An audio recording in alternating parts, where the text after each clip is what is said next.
guest on today's edition of Prime Time. Of course, he's been here before, I think over a month ago. He is a candidate on the elections that we're hoping to have on the 16th of February. And he is vying for the position of Niri Ogu Oji River Federal Constituency. His name is Mr. VinMartin Obiora. Good evening. Good evening, my pleasure.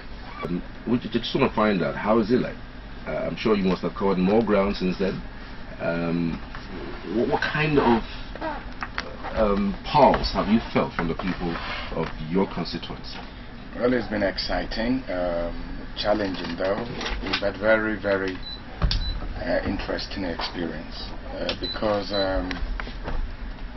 like you rightly said, we've covered a lot of ground because from day one, I remember when I came to see you here about a month ago, in our conversation I did make that point that power belongs to the people, and I realized this and I believe this. So the kind of campaign that we have gone on with is touching base with the people. We've been all over. We've been in markets, we've been in stalls, we've been in motor parks, we've been with the Okada riders, we've been with women groups.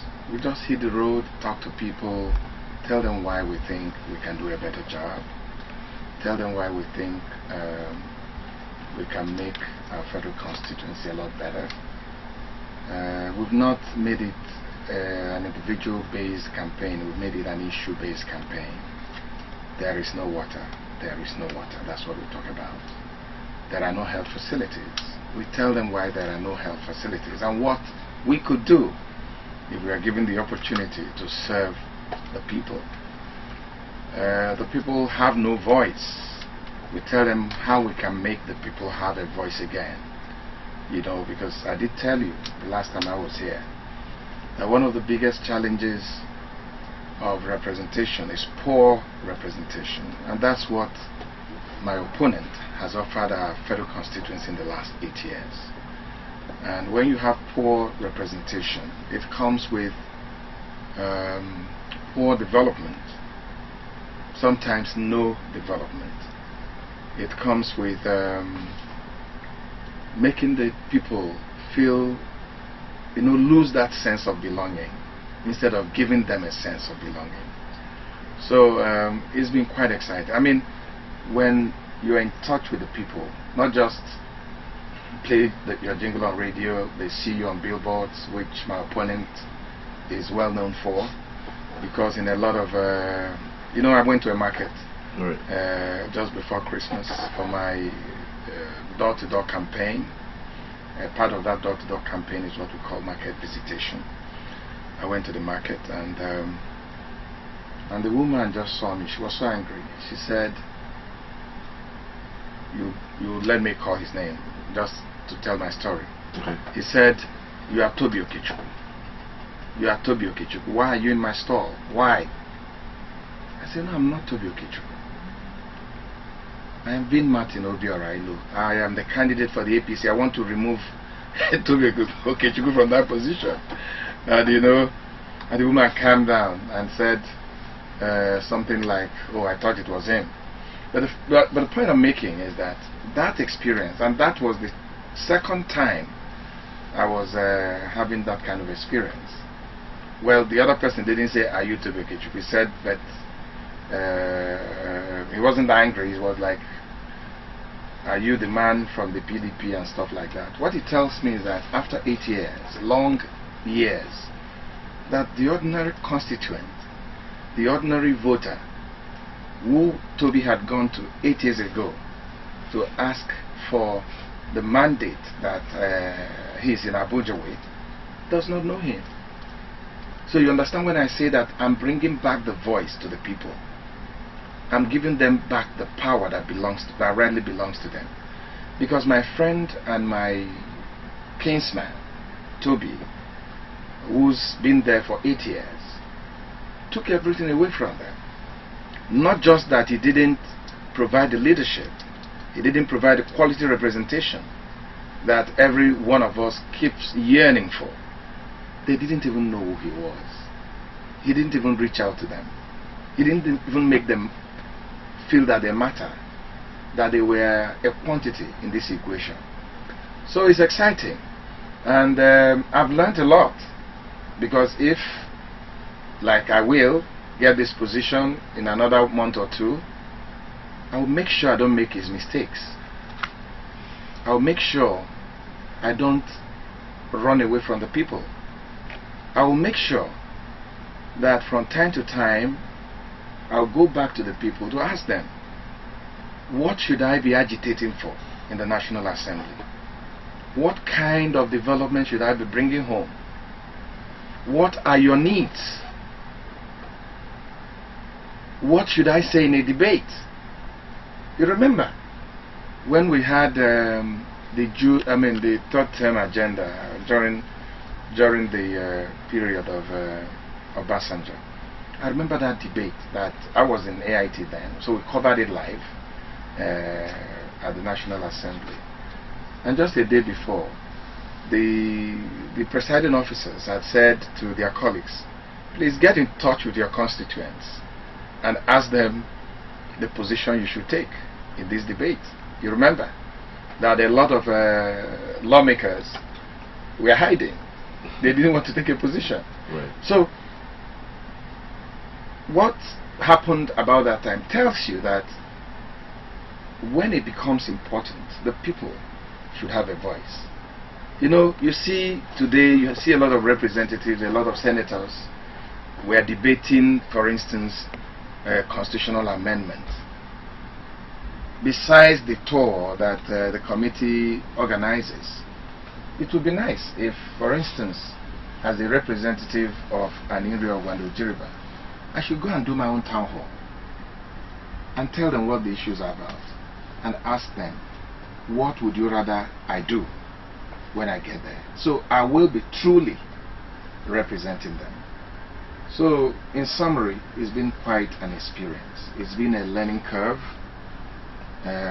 because I hear what the people say one on one. I go to, let me tell you, I don't know how to lie. I've gone to some markets and I get to a woman, I say, I'm VinMartin Obiora. I am the APC candidate for the House of Representatives position and in Rio Jiriba. And the woman looks at me and says, APC, I'm not going to talk to you. I say, why?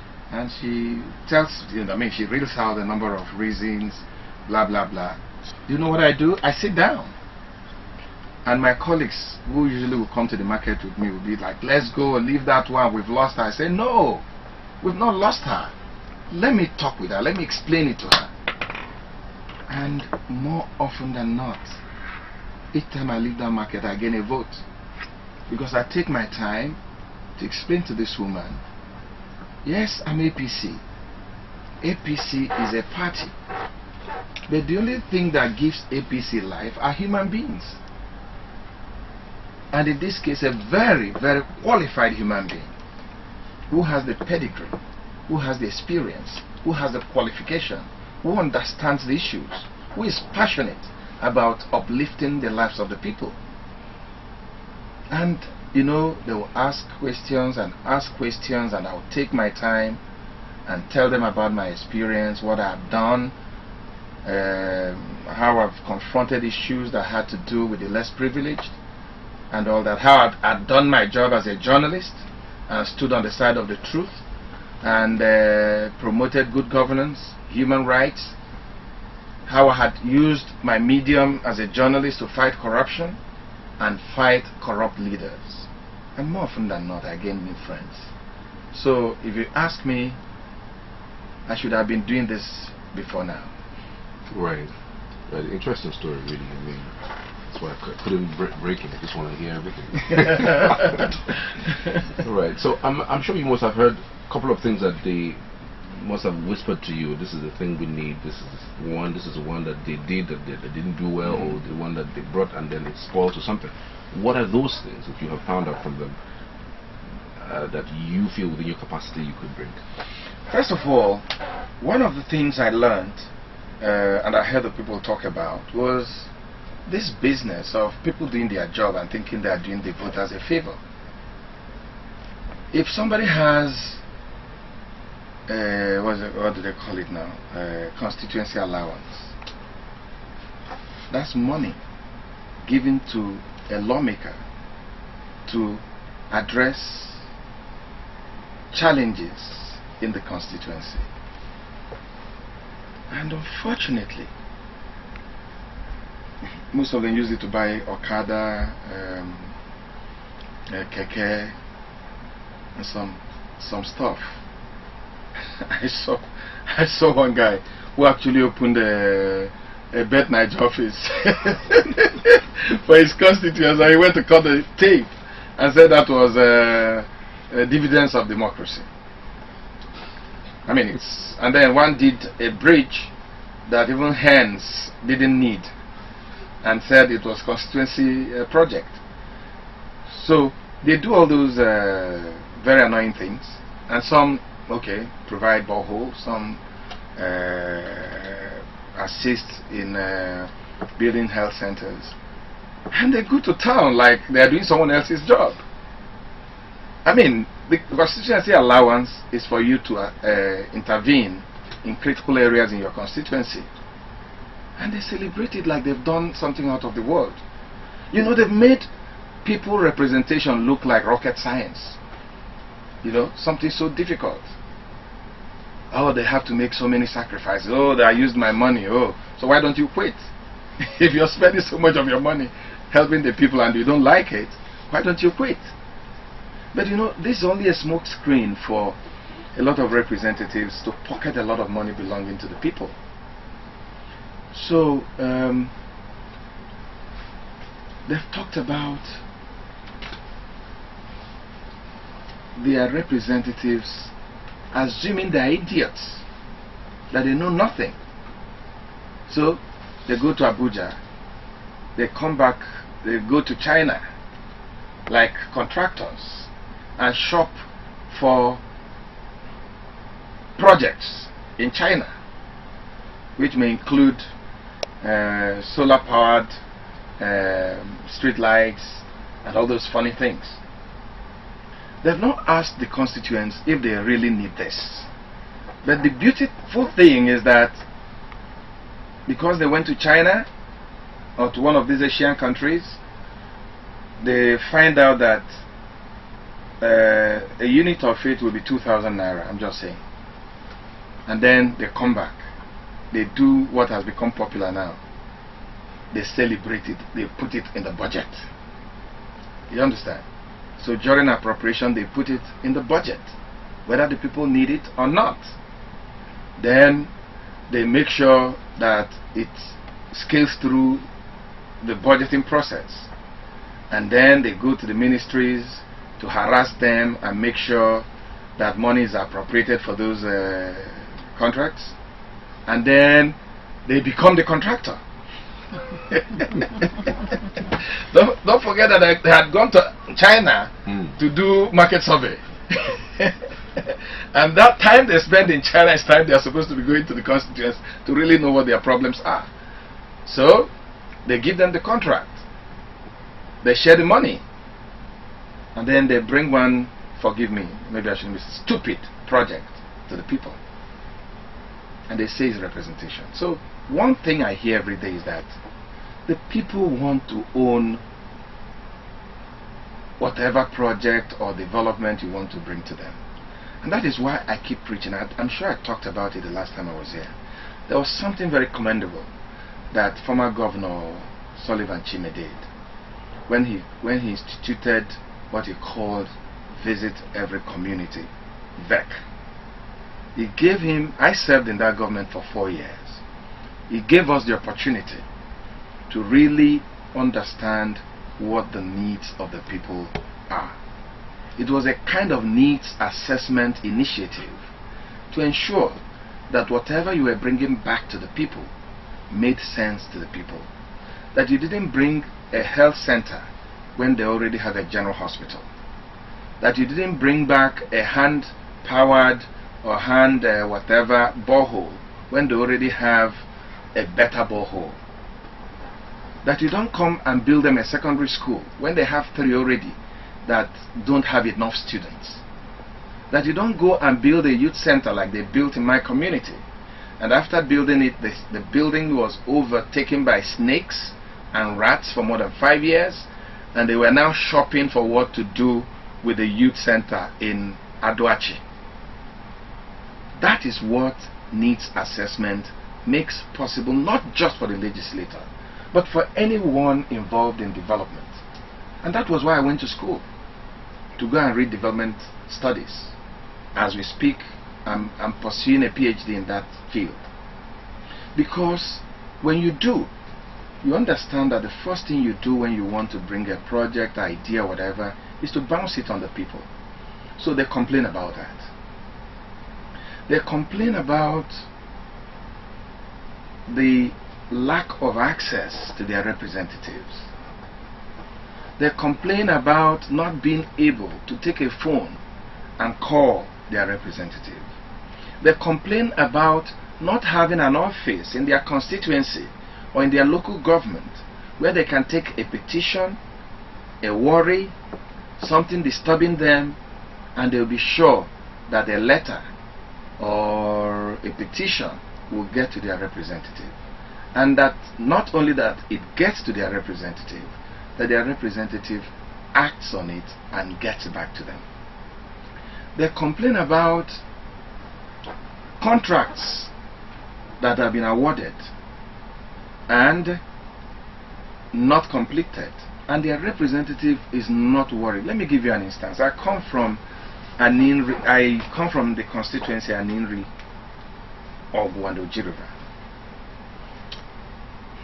A couple of years back, the federal government awarded a road contract that will stretch from Oji River to Obu.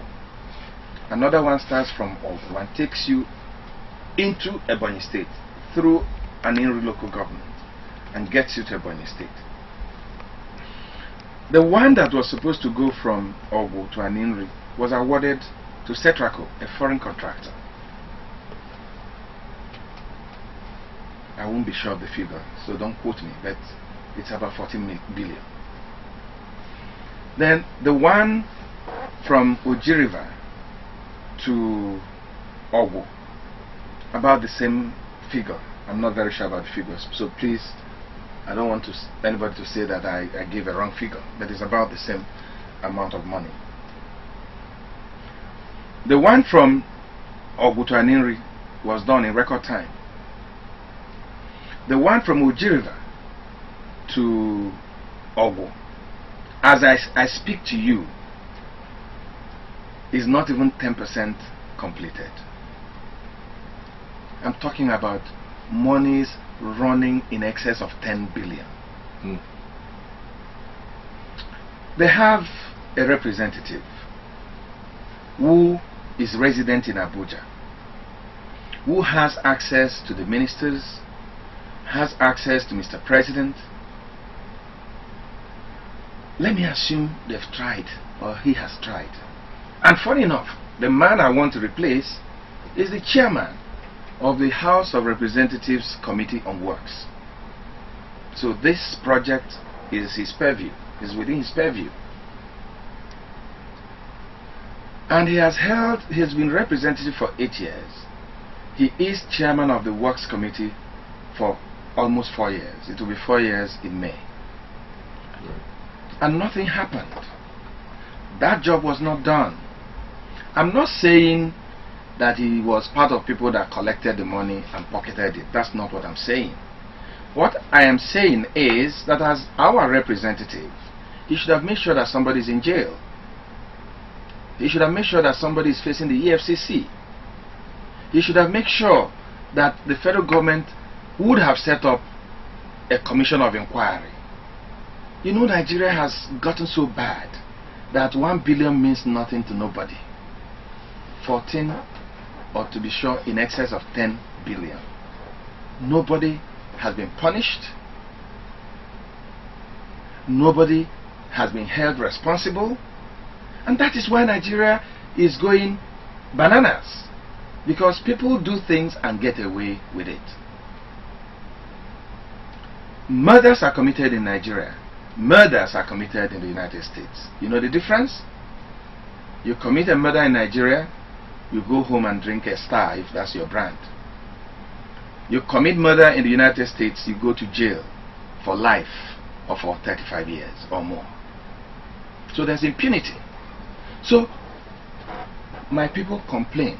Today, that same job, because of the agitation of members of the APC in Enugu State, I, as a journalist, as a broadcaster, I dedicated 3 episodes of my program. I present the signature show on AIT.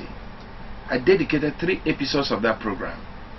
And you know television, network television, if I tell you how much a program I present is worth, the cheapest you pay on my program to appear on my program is 2.5 million.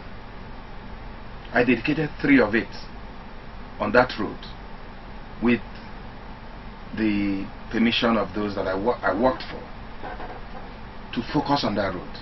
That agitation, the agitation of APC members and the ordinary people that kept dying and losing their brothers and sisters on that road, the government of the APC had no other choice, having heard the yearnings of the people and the sad stories. They have re-awarded that same road to Setraco. But my problem is that I have a representative and no one is being charged even to the normal courts for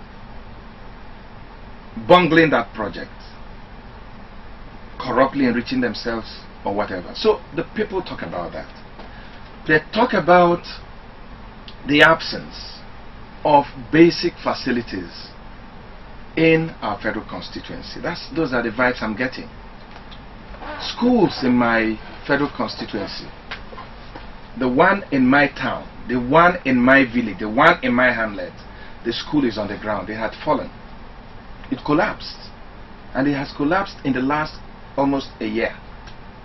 In 2003, as a poor journalist, I spent between 500 and 1 million naira of my money to rehabilitate that school. That's why it didn't collapse earlier than when it did about a year ago. They're concerned about such situations in our federal constituency. Over Christmas, I was on my door-to-door campaign and we were coming home late.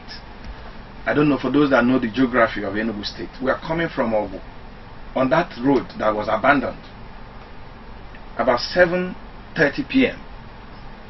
We are coming on that road. We are moving from Ogu to Achi, my hometown, after our campaign.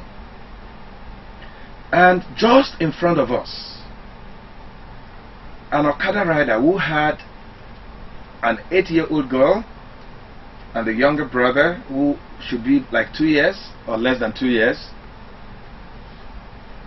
jumped into a ditch. Jumped should be the word. They jumped into a ditch and these 2 little children were thrown up and they hit the ground. Thank God that our drivers were careful, because we would have run over them. So we jumped out of the car and this little boy of about 2 years or less than 2 years was bleeding from the nose, from the head, all over. The sister, who had bruises all over, was so concerned about the child that she didn't even know she had bruises all over herself, and she grabbed the child. We ran and took the child. From Ogu end, we passed a town called Mako. We passed a town called Obago. We got to a town called Achi, my hometown. Do you know, for more than an hour, this child was bleeding. We couldn't find a government health facility to take care of that child.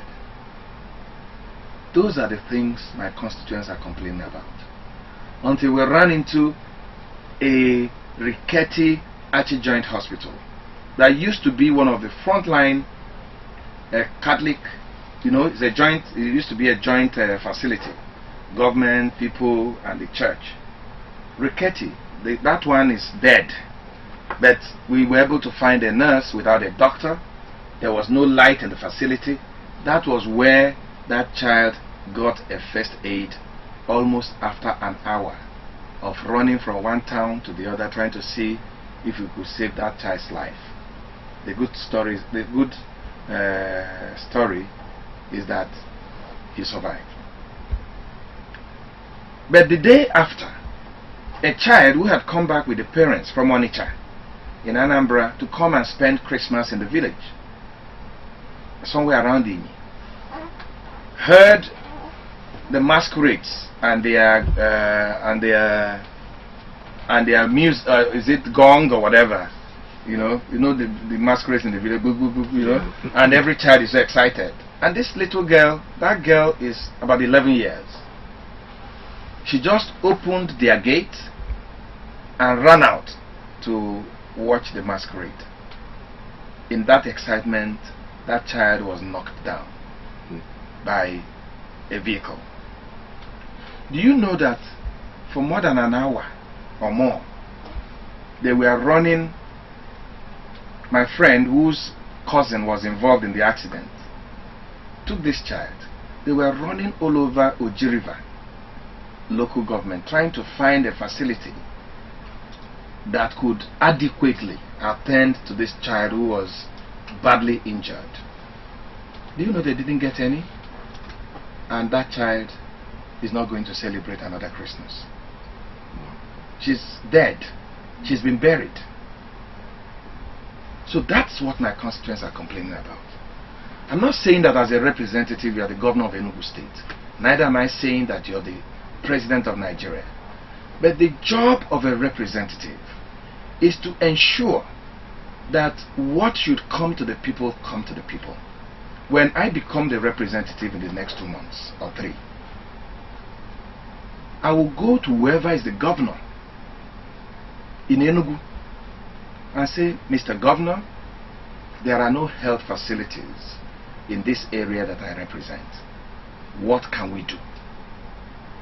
And when I get my constituency allowance, I will make provision to support the small clinics and the health centers that are in that locality. I will go to the Minister of Health and see whatever I can get, whatever is within the books that can help support these small health facilities. Let me give you an instance. In my community, in Adoachi, the government, the Enugu State government, several years ago, had a program where they will assist communities, where the communities will bring what they call counterpart funding. I, as a private citizen, I provided the counterpart funding for a health center in Adoachi. Government gave us the balance of the money. We completed that health center like 3 years ago. My dear brother, 3 years after, that health facility is under lock and key. All that is needed is for the government, maybe a local or the state, to provide doctors or nurses or whatever level.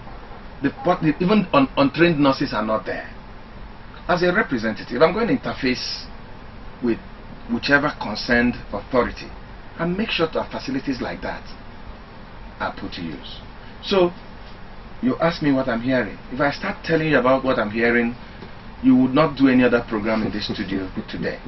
But I also hear that in the constituency, in the federal constituency where I come from, that they have now started having what they call government teachers and PTA teachers. Do you know what that means? What?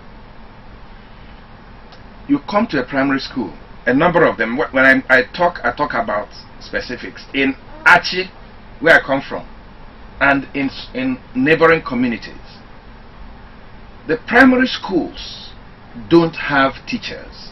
So you come to a primary school, you have like 3 teachers that government will be paying. They bring them. Then 3 schools for 3 teachers to do 1, 2, 3, 4, 5, 6. So it means that they take turns. So some classes will not get lectures in a week, then others will get. And then parents are worried. So what do? The parent teachers associations contribute money and employ teachers without any quality control. Without any quality. If they say, they just come in the village, can you teach? You say you can teach. They pay and they put them there. How about the quality of the children? So these are some of the things I hear. And these are things I'm going to confront as a representative, and we support laws that will ensure that these anomalies are expunged from our system. All right. So you're a candidate, so you should also keep an eye on the umpire, which is the INEC. What do you think? Do you feel INEC is ready? Do you feel that your votes from that axis would count? You know, I'm sorry, but I keep talking about it. I am a journalist, basically. And I presented programs that had to do with good governance and politics and what have you. I think that going back from the umpires that we've had over these years, a lot of improvement has taken place. Electoral Act has come in reviewed and reviewed. So I think that from the angle of the umpire, INEC, I think that we are looking forward to a better election. An election where, and this is my own analysis, I'm not quoting anybody, an election where more than 70% of that election will be done through due process. And you'll be asking me, why am I saying 70%? Right, go on. I'm saying 70% because we've seen our opponents in this election, the PDP,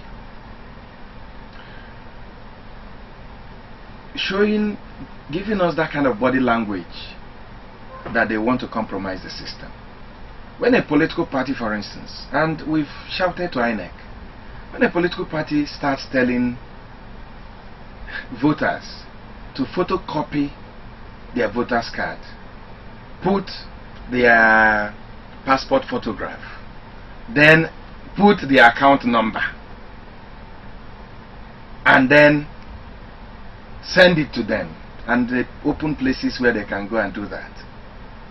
It tells me they want to compromise the system. They want to do vote buying. Do you know what is happening? That's what is happening. You are a journalist, so go into town and find out. I can give you some leads.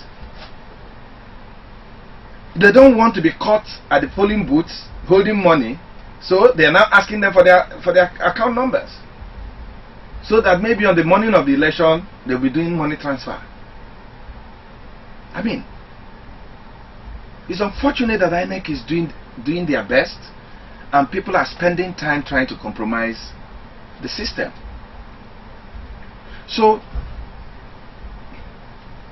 a lot of people that are used to compromising the electoral system, you know, they are being ingenious. You know, criminals, you raise the bar, they go back to work and they do more research. So that is my challenge. Whether INEC is ready, I covered INEC, so I know a lot of very, very patriotic Nigerians that are in INEC. I know a lot of INEC officials with higher honor and high honor. People that are interested in ensuring that not only will the votes be cast, but they want the vote to count. Right. But the politicians are trying to see how they can compromise. So I pray, because I pray a lot about this, that our opponents should understand that for the first time especially in Enugu State, there's going to be a real election. Because before now, the PDP would just say, no, Jebego. I mean, 4 years ago, if you had a nomination of the PDP in Enugu State, over Christmas you have more than 20 cows in your compound because people are coming to congratulate you. But for the first time, the PDP suddenly have realized that now what's Batagoka, they've suddenly realized that there's going to be a real election and they're not prepared for it. Right. Why are they not prepared? Because they did no work. They've been ruling this state for 20 years. Outside the 4 years of Sullivan Chime, the 8 years of Sullivan Chime, nothing was done in this state. So what are they relying on? Money to buy people's votes. But INEC keep assuring us that they cannot do that. So I'm calling on INEC that when they hear people asking people to photocopy their voters card, their PVC, they should do something about it. INEC should come to stations like your own, buy airtime, put out jingles, and tell Nigerians, and especially the people of Enugu State, that a PVC is like an international passport. It is like an ATM. It is like your driver's license. It belongs to only one person. And the information on that document cannot be shared between one and another. Announcements should go out because our people are confused. Someone called me today and said that somewhere along Abwani Road, what I talked about is going on. They tell them they are in power or they are something. I don't know what they're calling it. But they tell people to come photocopy their PVCs, put their passport photograph, and put the account number. What kind of... So INEC needs to do something. They are the umpires. If people are breaking the law, somebody must suffer for it. There must be sanctions.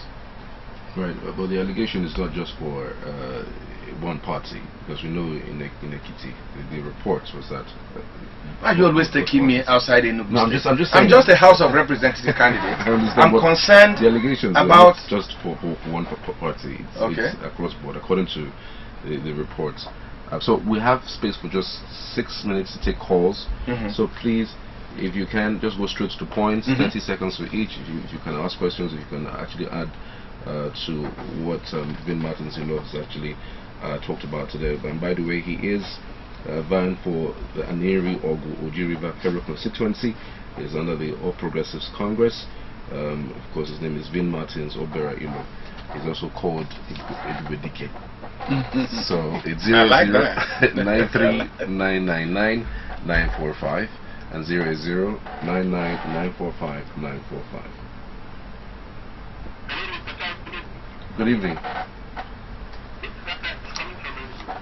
Apex from Enugu. Okay, go on. My contribution is that I think all these politicians are the same. They use the fact that they really accept those that are exactly ridiculous. We are not going to do this thing this time around. You can let us play out because whenever the ingredient is okay, not this will be nourishing the body and things.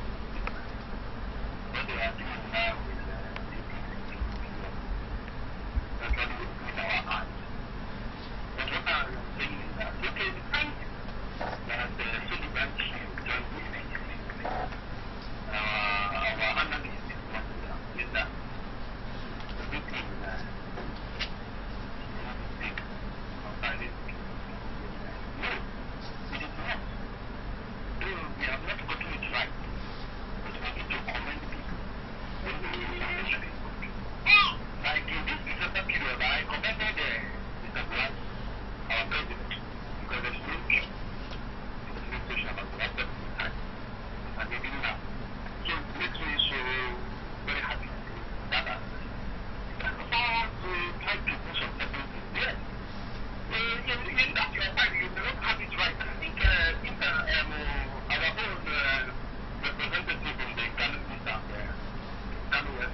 Right. And we are here talking about all this. Thank you very much. I appreciate what you're doing. Thank you. All right, thank you so much. Hello. Hello. Good evening. Chinedu from Enugu.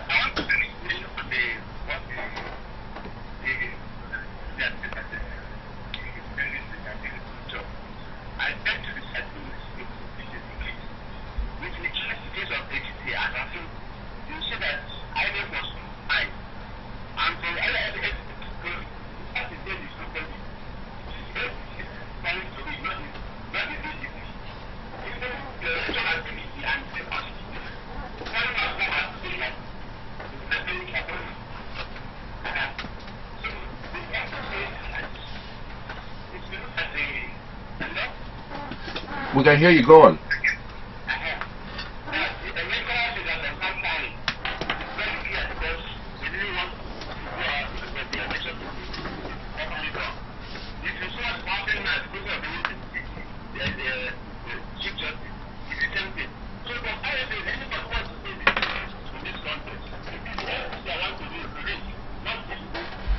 All right.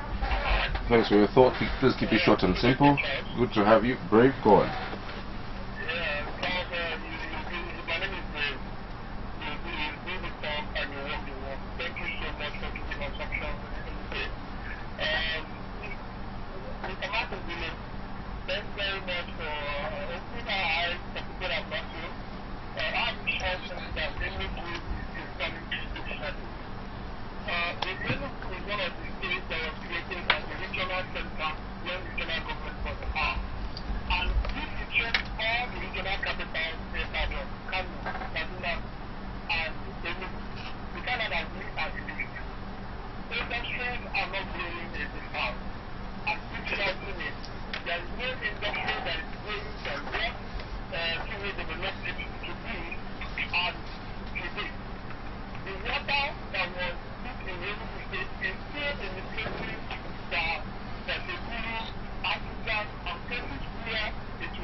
Thank you.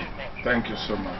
Alright, this is where we leave it. Do you want to wrap up? Yes, I want to wrap up, and I must thank those that had a different opinion and those that agree with me, because I believe that as a representative, when you win, you represent the entire people, whether they support you or not. But I just want to conclude by saying, sir, Apex, with all due respect, all the politicians are not the same. I am VinMartin Obiora Ilo, a very accomplished journalist who understands that for Nigeria to move forward, I have to give my best. I have pedigree. I'm the son of teachers. I have a good family background, and I'm well educated, and I've shown in the jobs I've done before, whether it was when I served as special advisor to the governor, or when I was director in Dark Communications, the owners of AIT and Ray Power, I gave a good account of myself. Those that know me know that I don't just talk the talk, I walk the walk. I'm not going to accept that all politicians are the same. There are thieves that are politicians, so you can't classify me with them. There are people that don't have the interest of this country who are politicians. I have the interest of my country at heart. I won't let you classify me with people like that. Classify me with those politicians who were given opportunity to serve the people, and they gave their best selflessly. And that's the promise I give my constituents. If I ever get there by God's grace, I will never give you reason to feel ashamed. And like the last caller said, I will not be lost in the crowd. You will remember my name. All right. Thank you so much for your time. Just to correct something, our politicians are not thieves. All right. So it depends on how you want to look at it, but I just feel that politicians are elected, and so if they're elected, they are our leaders. All right. So we've been speaking with VinMartin Obiora, also known as Ibuedike. He is the individual who is actually looking to represent Aninri Ogu Oji River Federal Constituency under the platform of the All Progressives Congress. So I want to wish you all the best. Thank you. I know this is the last lap, so wish you all the best. Thank you, listeners. You know, it's finally Thanks for listening. close. My name is Charles. Have yourselves a good evening. Cheers.